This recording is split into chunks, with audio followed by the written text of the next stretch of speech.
crisis del petróleo en 1973, la revolución de Irán en 1979 y la invasión Irán por Irak. Presentado por Fania Costa, Yuri Vaquero, Natalie Martínez, Astrid Méndez, Francis Saldaña y mi persona, Laura Salas. Dentro de la crisis de 1973 se encuentra la guerra de Yom Kippur. La crisis de petróleo se desencadena el 23 de agosto de 1973 debido a la acción de la Organización de Países Exportadores de Petróleo, de no exportar más petróleo a aquellos países que habían apoyado a Israel durante la guerra de Yom Kippur, en la cual participó Israel, Siria y Egipto. Esto provoca que aquellos países cuya industrialización dependía del petróleo fueran enormemente afectados. De esto nace una crisis energética en la cual cada país debe satisfacer y hacerse responsable. El panorama económico durante la crisis del petróleo es que la dependencia del crudo por parte de países como Estados Unidos y Japón había crecido. Por otra parte, la economía americana enfrentaba grandes desafíos, ya que el dólar había caído producto de la guerra con Vietnam, y aunado a esto, el presidente de turno en América del Norte, Richard Nixon, tomó la decisión de desligar del oro al dólar estadounidense, finalizando de esta forma lo que se había conocido como los acuerdos de Bretton Woods. A continuación les voy a hablar acerca de las consecuencias externas de la crisis. Las consecuencias que trajo consigo esta crisis a nivel mundial, entre otras cosas, fue la recesión económica, la inflación a las pérdidas masivas de empleo, la crisis fiscal del Estado y el aumento sin precedentes de la deuda política. Desde entonces comenzó a disminuir la confianza en la intervención económica estatal. Crecieron dificultades en los gobiernos para mantener el compromiso del pleno empleo y se hicieron habituales las restricciones del gasto social.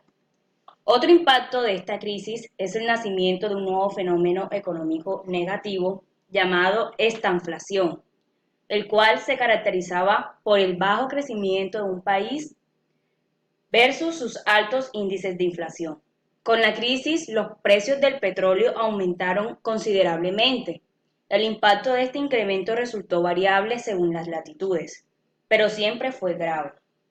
Hasta el extremo que se puede decir que remodeló la fisonomía económica del planeta.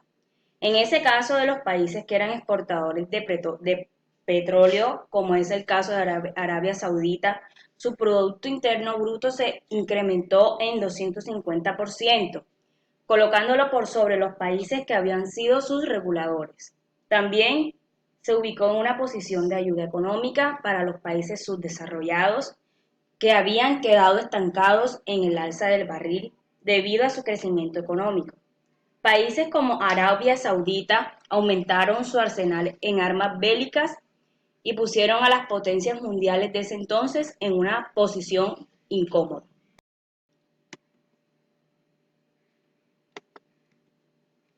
Bueno, en el siguiente gráfico se puede observar la enorme alza que tuvo la inflación de Estados Unidos.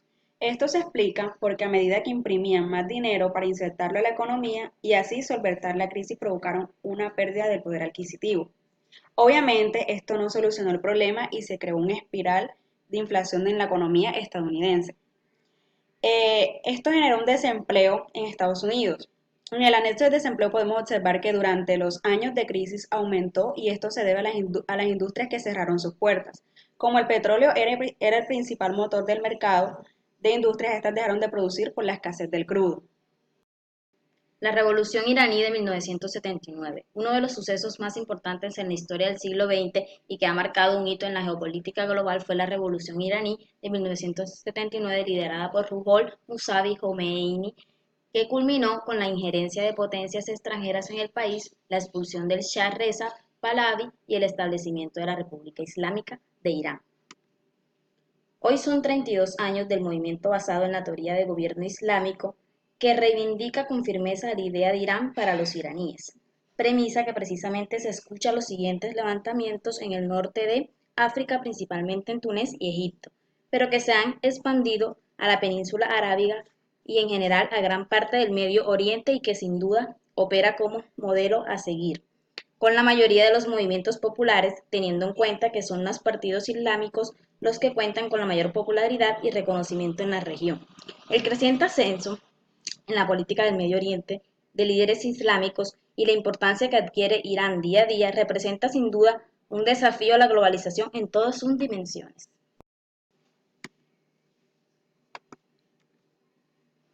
La guerra Irán-Irak se dio entre los dos países que dan nombre a esta guerra, ambos situaciones en el continente asiático, entre los años 1980 y 1988 y concluyó en el 1988. El dictador iraquí Saddam Hussein invadió Irak alegando que los tratados anteriores que delimitaban la frontera entre ambos países eran claramente favorables a Irán. La potencia iraquí parecía en un primer momento que iba a arrasar la resistencia de un Irán que el año anterior había iniciado una revolución que se llevó por delante al régimen autoritario del Shah Mohammad Reza Pahlavi. Lejos de eso, supo contener el empuje iraquí y aún penetrar en Irak. Las principales batallas se desarrollaron en torno al Chad en Arad, río que reúne las aguas del Éufrates y el Tigris de camino hacia el Golfo Pérsico. A nivel internacional, la preocupación fue máxima por producirse en una zona geoestratégica de gran importancia, el citado Golfo de donde salen más de la mitad de las reservas mundiales de petróleo. Tras más de 8 años de duras guerras, llega la paz por intermediación de la ONU y se vuelve al estatus que anterior, lo que en la práctica significaba un triunfo iraní y el empobrecimiento de Irak, que se quedó sin dinero para pagar la enorme deuda generada por la guerra. Eso le llevará en 1990 a invadir Kuwait. Finalmente, a partir del comienzo y duración, todo el tiempo de duración del conflicto, Irak siempre estuvo en una clara desventaja demográficamente frente a su rival, pues cabe recordar que para cuando empezó la guerra en el año 1980, Irak tenía una población en ese entonces de 14 millones de habitantes. En cambio, Irán poseía ya una población de alrededor de 38 millones de habitantes, el triple que Irak. Entonces, cuando la guerra finalizó, los costos en vidas humanas, así como los daños a los apartamentos económicos de ambas naciones, fueron sumamente graves, lo que redundó en cifras de desempleo de hasta 2 dígitos, con 1 millón de soldados iraquíes e iraníes y civiles de ambos bandos muertos, así como a muchos hombres laboralmente activos con alguna discapacidad. Al final, el conflicto se resolvería solamente debido a la enorme presión internacional, sin reparaciones ni cambios en las asignaciones fronterizas que habría sido su causa. Muchas gracias.